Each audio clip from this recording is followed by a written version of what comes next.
Bien le bonjour sur la terre des hommes.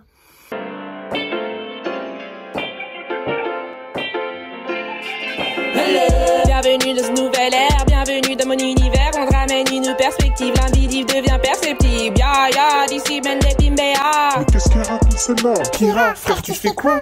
Kira fait quoi, Kira fait quoi? Kira fait quoi? Kira fait quoi, Kira fait quoi? Kira fait quoi? Kira fait quoi, Kira fait quoi? Kira fait quoi? Comment ça, Kira fait quoi? T'as qu'à t'abonner à ma chaîne Kira fait quoi TV. Tu allumes même la cloche, comme ça tu seras à temps. Après t'as Twitter, Instagram. Kirafiki K-I-R-A-F-I-K-Y. Ouais, ça va. Alors, aujourd'hui, comme tu as pu le voir dans le titre, nous sommes là pour un nouvel épisode de ma déconstruction religieuse, donc c'est-à-dire l'épisode numéro 3. Alors, j'entre directement dans le vif du sujet. Bon, pour les personnes pour qui le premier épisode qu'ils regardent, c'est celui-ci, je vous dirais simplement de regarder les premiers. Le premier de la phase 2 en tout cas. De commencer par le premier et après vous pouvez venir ici, tu vois. Mais au moins le premier que vous l'ayez regardé parce que ça vous permettra de bien saisir là où je vais. Alors petit rappel, on va faire quand même des rappels, on n'est pas... Parce que moi-même j'ai eu besoin de me souvenir pour faire la vidéo. Donc déjà petit rappel, c'est que le but de cette deuxième phase, c'est de répondre à une question qui m'a été posée maintes et maintes fois quand j'ai annoncé le fait que je n'étais plus chrétienne. La question c'était, crois-tu toujours en Jésus? Alors, certains diront, ouais, tu peux répondre oui ou non. Non, je suis quand même en train de faire une série qui raconte la déconstruction religieuse, donc je vais vous rappeler comment j'en suis arrivée à la réponse que je vais donner à l'épisode final, et je pense que vous comprendrez bien la réponse seulement au travers des différents éléments que je vais dresser tout au long de cette phase en fait. Donc allons-y. Alors comme indiqué dans l'épisode précédent, aujourd'hui nous allons voir en quoi la religion est un outil politique. On est toujours dans le thème de la religion comme étant culturelle, mais si vous avez lu la définition que je vous ai donnée de la culture, parce que je ne l'ai pas dit malheureusement, mais je vous l'ai donnée en screen, l'une des composantes de la culture, c'est la politique. Alors qu'est-ce que la politique, vous me direz? Je vais vous donner la définition de Google, hein, on va pas se prendre la tête. Alors, Google me dit quoi? Google me dit la politique relative à l'organisation, à l'exercice du pouvoir dans une société organisée. Il est donc évident, si on considère que le dieu d'une religion a un pouvoir, bah qu'il a une politique, parce qu'il a une manière d'exercer son pouvoir. Il a une politique. Le dieu de la religion a une politique. Est-ce que c'est bien ou mal? Ce n'est ni bien ni mal, c'est une politique. Enfin, en plus, je pense que tout le monde a une politique, tu vois. T'as une manière dont tu gères ta vie, t'as une manière dont tu organises ta vie, t'as une manière dont tu diriges ta vie. J'ai une amie qui aime bien dire que tout est politique, elle a totalement raison, parce que tout est le fruit d'une manière de diriger quelque chose. Tout est le fruit d'une loi, que ce soit ta loi à toi, que ce soit... Voilà, tout est politique. Donc, dans la religion, il y a une politique qui est soutenue par la religion. Alors, comment savoir quelle est la politique d'une religion? Bah, t'as juste à regarder le ou les incarnations de Dieu. Et tu pourras assez aisément distinguer quelle est la politique de ta religion.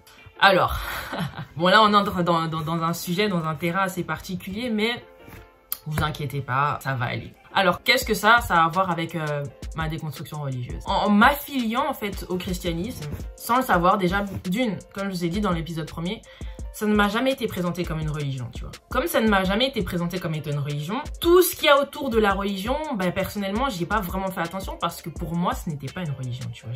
C'est pas une religion, c'est une relation et tout. Et c'est à force de creuser, à force de m'observer déjà, à force d'observer le milieu, à force d'écouter, d'entendre, de réfléchir et d'analyser certaines choses, je me suis rendu compte que voilà, c'est une religion. Et donc, on sait que dans une religion, il y a une dimension politique. Et dans la déconstruction, en fait, je me suis rendu compte, en fait, quelle est la politique du christianisme auquel je m'attache, en fait. Ce qui est vraiment important, ou ce qui a vraiment eu du poids, en fait, dans la décision de ne plus être chrétienne, de ne plus porter ce titre, ça a été la découverte, en vrai, de la politique du christianisme. Bon, ça a été une des raisons, en vrai, parce que je vais vous donner les bonnes raisons à la fin, mais ça a été l'une des raisons, c'est que maintenant que je constatais que la politique du christianisme c'était ça, bah, je me retrouvais plus dedans. Alors on a dit que pour discerner la politique d'une religion, bah, tu regardes quelles sont les incarnations du Dieu. Alors là on va voir les dieux, mais vraiment d'une manière globale, hein. Je suis pas en train de faire la glorification d'une religion ou même la condamnation d'une religion, non. C'est vraiment d'un point de vue objectif. Quand tu regardes la religion égyptienne, et là vraiment je vais y aller en superficie en fait, tu as plusieurs dieux. Et chacun de ces dieux a un rôle, même si on va dire qu'à la fin il y a eu une reconnaissance d'un être suprême, tu vois. Bien qu'il y ait un être suprême, Il y a plusieurs dieux qui ont chacun leur rôle.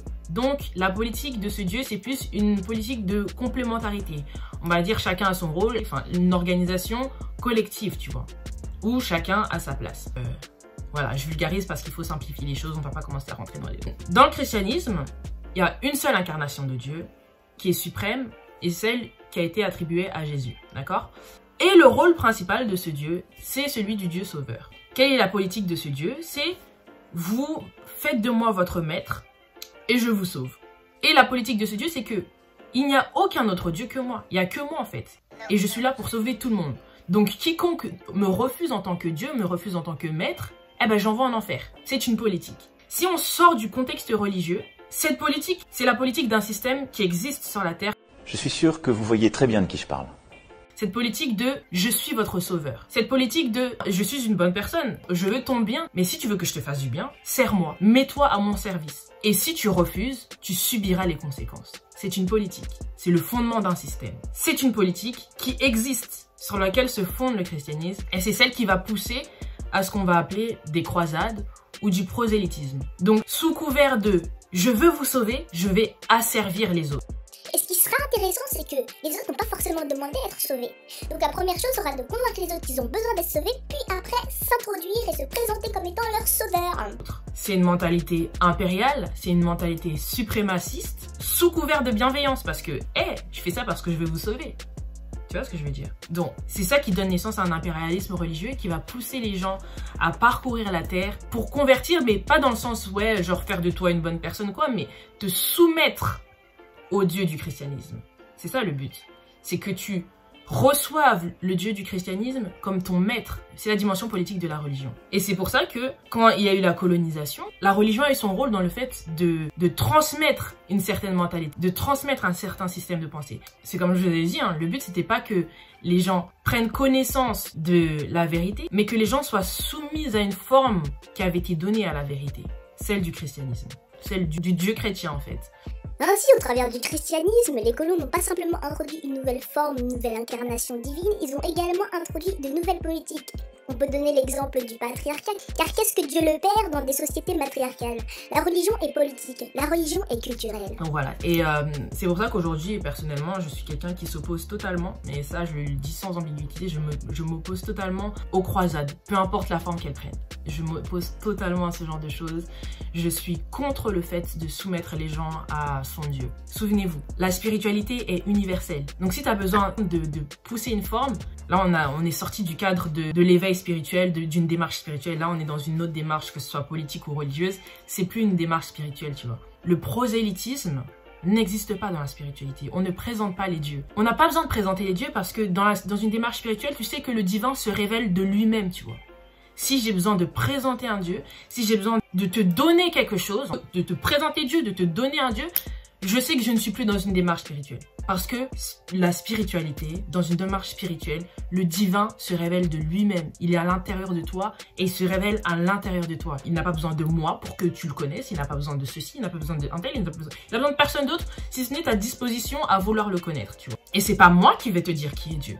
C'est toi qui fera l'expérience pour savoir qui, tu vois. D'ailleurs, je tiens à notifier que lorsqu'une personne viendra vous présenter Dieu, il y a de fortes chances que ce qu'elle vous présente soit sa propre conception, sa propre compréhension qu'elle a du divin. Et donc ce sera son Dieu et non pas le Tout-Puissant ou le Créateur. Raison pour laquelle souvent elle voudra que tu utilises ces termes. Elle pensera que tu es dans le bon quand tu feras les choses comme elle les a comprises. Et ainsi, au travers de cette démarche, cela révèle un impérialisme religieux car ma conception de Dieu est la bonne conception de Dieu. Et donc je considère que tout le monde devra se soumettre à ma conception de Dieu. Ainsi, la déconstruction religieuse consiste à se détacher des dieux extérieurs, des dieux qui t'ont été présentés pour trouver le divin en toi. Et donc voilà, ça c'est une chose. Maintenant que je vous ai expliqué la dimension politique de la religion, et notamment du christianisme, là, vous comprenez sûrement quel est le piège du christianisme noir. Alors, il y a eu beaucoup de débats, pour dire que oui, tu sais, Jésus, il était noir, ou les Hébreux, ils étaient noirs, ou nanani, ils étaient noirs.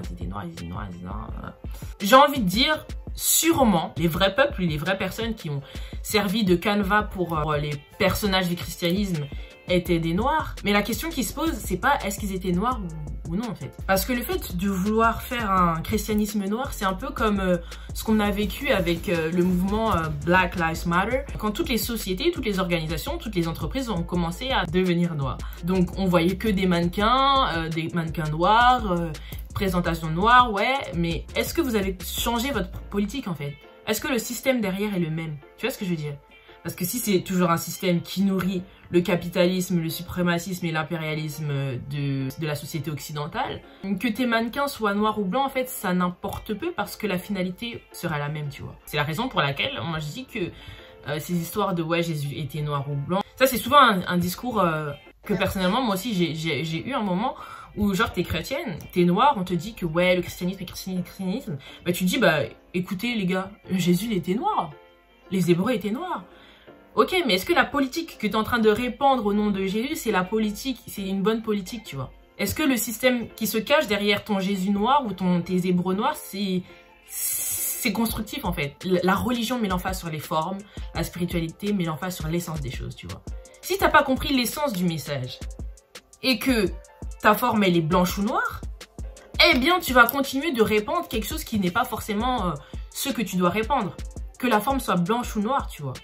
Donc, tout le débat autour de est-ce que Jésus était noir ou blanc, franchement, aujourd'hui, c'est quelque chose, j'avoue, ça m'amuse, j'aime bien dire, ouais, my black Jesus, et pour rigoler et tout, parce que je sais que, effectivement, il y a de fortes chances. La personne, historiquement, qui a servi de canevas pour le personnage de Jésus du christianisme, était certainement noire. Mais aujourd'hui, c'est pas mon discours, en fait. Je suis pas là pour dire que, hey, les gars, vous savez, en fait, Jésus, il était noir. Hey, les gars, vous savez, en fait, les Hébreux, c'était... Non.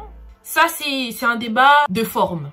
Ah, il était comme ci, il était comme ça. C'est pas ça, c'est un débat de forme. Aujourd'hui, moi, je m'intéresse à l'intérieur. Quel est le message derrière ce Jésus? Quelle est la politique de ce Jésus? Est-ce que la politique de ton christianisme, c'est un christianisme qui va libérer les gens? Qui va leur mettre juste des chaînes transparentes? Tu vois? C'est ça. Donc voilà, tout ce blackface qu'on veut nous faire du christianisme, personnellement, pour moi, il n'a aucun sens, tu vois. Parce qu'à la fin de la journée, la politique du christianisme, qu'il soit blanc ou noir, c'est la politique du christianisme. Et vous pourrez remarquer que c'est pas une politique africaine. Et encore moins dans tout. Si vous vous intéressez à l'Empire romain des premiers siècles de notre ère, vous remarquerez que le dieu chrétien a une politique proche de celle de l'Empire romain de l'époque. Et bon, quand tu ne sais pas que ta religion est une religion, quand tu ne sais pas que la religion a une dimension politique, et quand tu ne connais pas la politique de ta religion, ce qui était le cas de Kira, Miskine, ce sont des liens que tu ne pourras pas faire. Ainsi, vous comprenez comment on peut utiliser la religion, Dieu, pour rétablir et répandre son système. D'ailleurs, un système qui se sait être bon pour toi, pourquoi utiliserait-il la force, la violence, la manipulation, la fourberie pour s'introduire chez toi?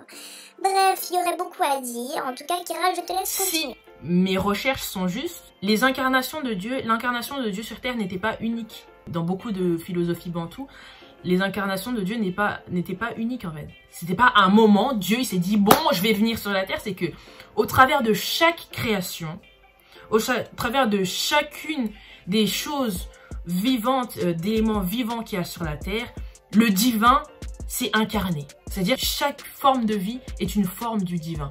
Ça c'est une philosophie bantoue, tu vois. Mais ce n'est pas la philosophie du christianisme. Donc quand tu veux faire un christianisme noir, réfléchis à quel est ton but, tu vois. Est-ce que c'est toujours la glorification d'une forme ou c'est la révélation d'un réel message? Un peuple sera l'image du Dieu qui sert, tu vois. Si la politique de ton Dieu c'est l'exclusivisme, tu seras un peuple qui exclut. Si la politique de ton Dieu c'est il y a que moi et si c'est pas les autres, eh bien dans ta religion tu vas être comme ça aussi. Tu vois ce que je veux dire? Parce que c'est la politique de ton Dieu. Ton Dieu est comme ça, donc tu reflètes ce Dieu-là que tu sais. Je suis pas en train de faire une critique, je suis en train de faire une analyse. C'est très objectif, tu vois. Si ton Dieu se révèle au travers de tous, eh bien, tu vas être à l'écoute de tous. Il n'y aura pas certaines personnes qui seront plus mises en avant que d'autres parce que c'est pas la politique de tes croyances. Tu vois ce que je veux dire? Donc voilà pour la vidéo sur la religion comme outil politique. Observe, réfléchis, analyse quelle est la conception de ton Dieu. Est-ce que ce Dieu... Cette conception que tu as de Dieu ou qui t'a été présentée, elle est pour l'unité? Est-ce qu'elle est pour la reconnaissance d'autrui? Est-ce qu'elle est pour le respect des croyances d'autrui? Est-ce qu'elle est pour l'amour de tous? Est-ce que ça nous rassemble? Tu vois ce que je veux dire? Voilà. C'était un peu là où je voulais en venir. En tout cas, ce que j'ai appris moi personnellement pendant que je cheminais, c'est que il y a une importance capitale à la politique dans la religion. Parce qu'elle va déterminer la manière dont on va traiter celui qui n'est pas de ma religion. Elle va déterminer la manière dont je vais voir celui qui n'est pas de ma religion.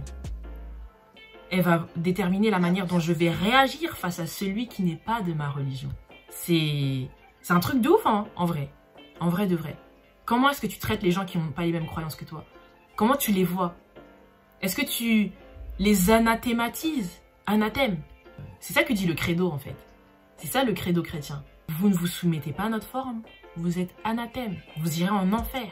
C'est une croyance chrétienne. Ça a été ma croyance. Et aujourd'hui, ce n'est pas ma politique. Ce n'est plus ma politique. Et je pense que ça n'a jamais... J'ai jamais vraiment eu envie que ce soit ma politique. Mais je savais pas. Donc, j'ai fait en fonction de ce que je savais. Aujourd'hui, j'ai appris énormément. Et donc, je ne combats pas la vérité, en fait. Je ne force pas la vérité à s'aligner à ma propre volonté, à ma manière de voir les choses. C'est que tu prends conscience et connaissance de la vérité. Soit tu rejettes, soit tu la combats, soit tu t'alignes et tu t'ajustes. Donc voilà. Il n'y a pas d'amour sans vérité. That was the case. Le prochain épisode, on va parler des textes sacrés dans la religion et dans la spiritualité.